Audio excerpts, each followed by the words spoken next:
Okay, so what's in my pocket? Samsung Galaxy Note 3. Will it get Exynos 5 Octa processor from Samsung? Samsung announced their new Octa CPU on CES this year, the Exynos 5 Octa processor.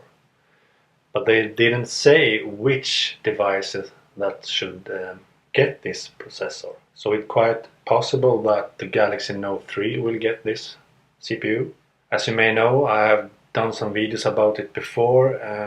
The rumor says that the Galaxy Note 3 will have a 6.3 inch display, and to me that it's way too big.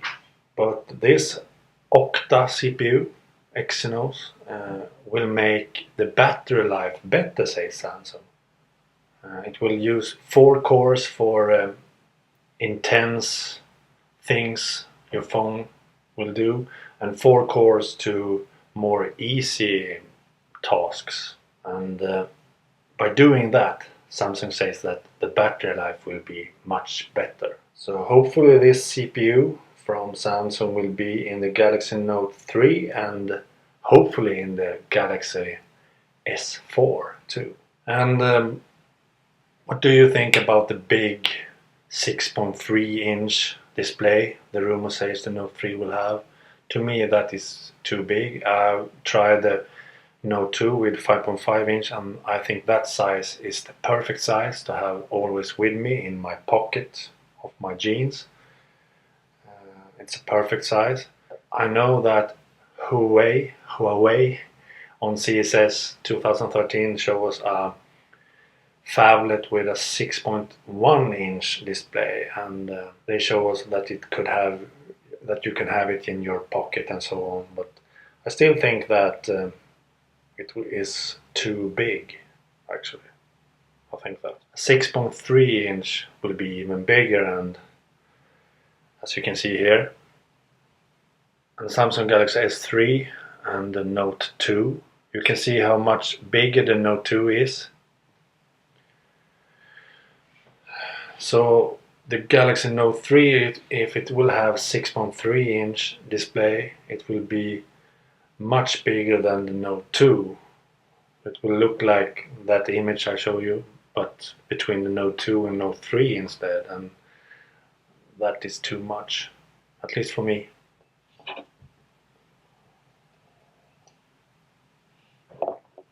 Airdroid version 2 beta now available with Find Phone and camera access.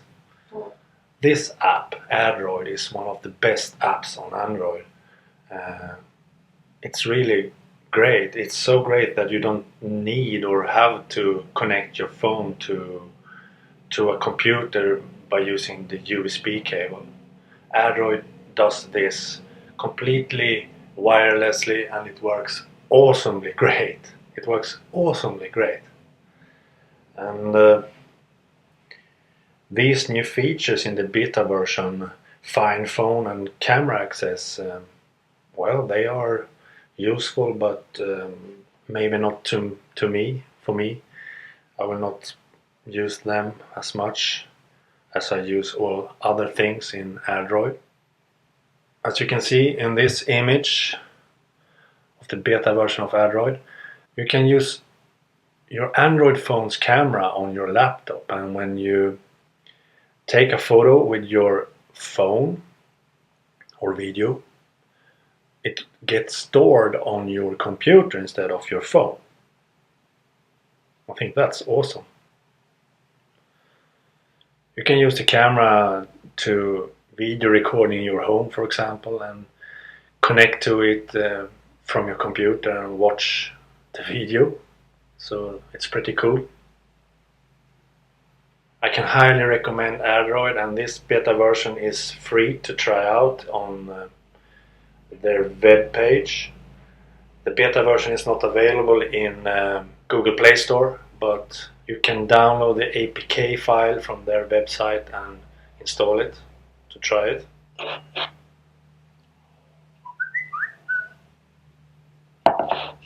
Instapaper update brings new features to the Android version. I was a huge fan of Instapaper when I was an iPhone user, but when I switched to Android instead, I switched to Pocket as my read later service. And these articles I show you in this show is from Pocket, for example. Instapaper is available on Android, but it costs $4. I think that's way too much money to have this feature and this service, because Pocket is free, so why not use Pocket instead? So Instapaper has only been installed around 10 to 50,000 times on an Android phone, and that's very low to be these kind of apps, very famous apps and so on. But it has been updated, the new app has been updated with some new cool features and so on, but still too expensive, I think. Pocket does much of this already and it's free, so, and Pocket syncs with my Mac perfectly fine in a native Mac app that is free too, perfectly fine. It's incredibly good. So I don't recommend using Instapaper on Android actually. Even if I was a huge Instapaper fan before, Instapaper is not necessary on an Android phone. Use Pocket instead, much better. And it's free. Qualcomm boss says smartwatches are the future, not Google Glass. In a way I can understand what he says. He says that with glasses you get headaches. They have reports of many users getting headaches of the Google glasses and so on. And I don't think the future will be that every user will carry glasses. It can't be like that. Can you think of a future where every person is carrying glasses? I don't think so either. But I don't agree that watches is the future either, because I have stopped using watch. I don't have a watch, as you can see, no watch. I don't use watch, and I see more and more people that doesn't have a watch anymore. They don't use watches. Many users uses a smartphone as their watch instead. And so what will the future be then? Will we carry large devices as phablets, for example, or maybe even tablets for all our connections, internet surfing, web surfing and all that, all mobile computing, and having a small device of some kind that we can communicate with, for example with Siri or Google Now?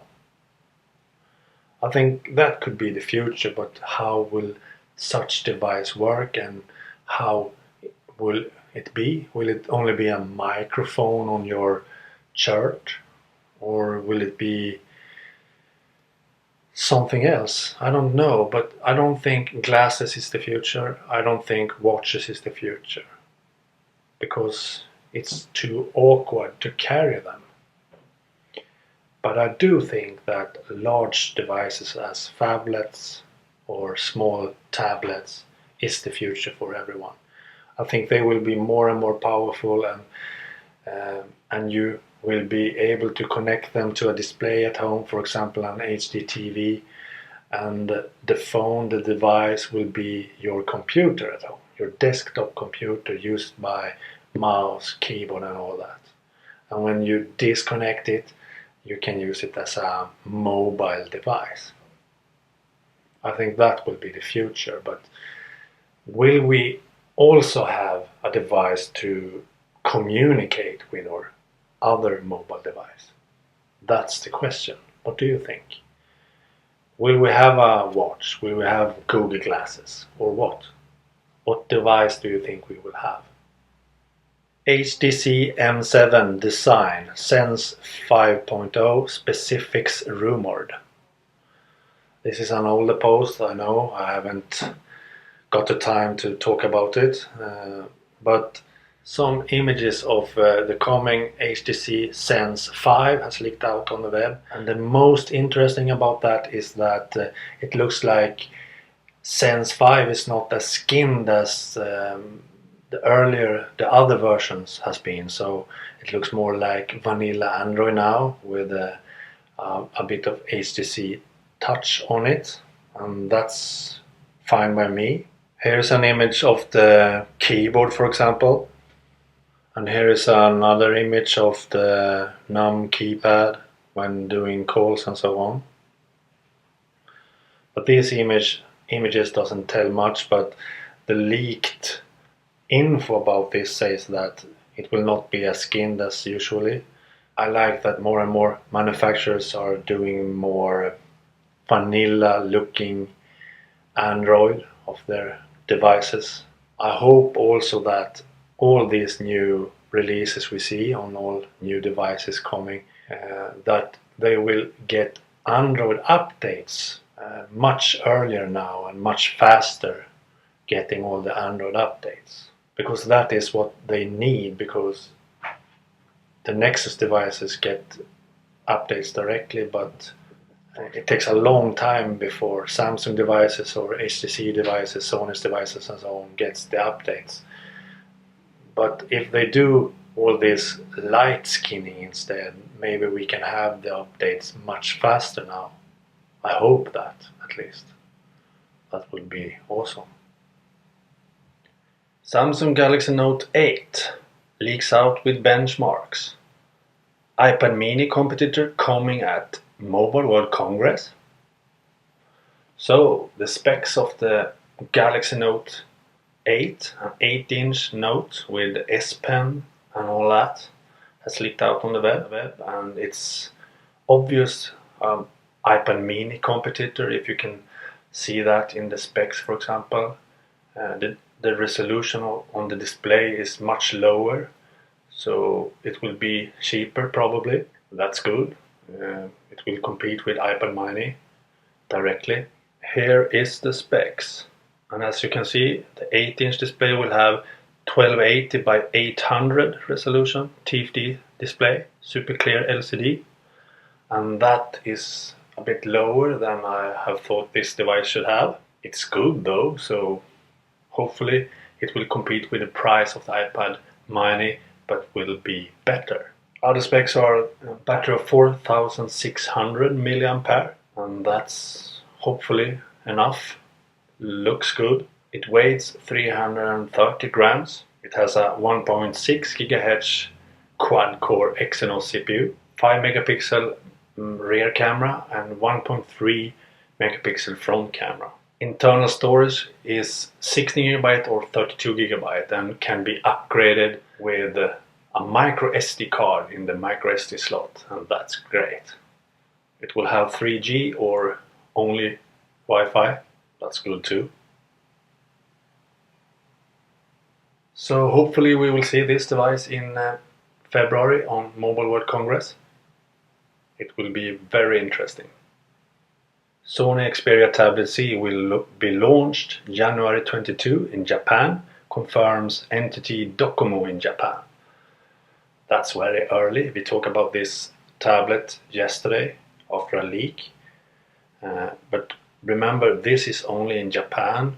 We will probably not see this tablet until after Mobile World Congress in February. Europe and the US will not see it before that, probably. But it's very interesting to see this cool new tablet that looks like the smartphone Xperia Z, dustproof, waterproof and all that, and very, very thin. So it will be cool to see this in real.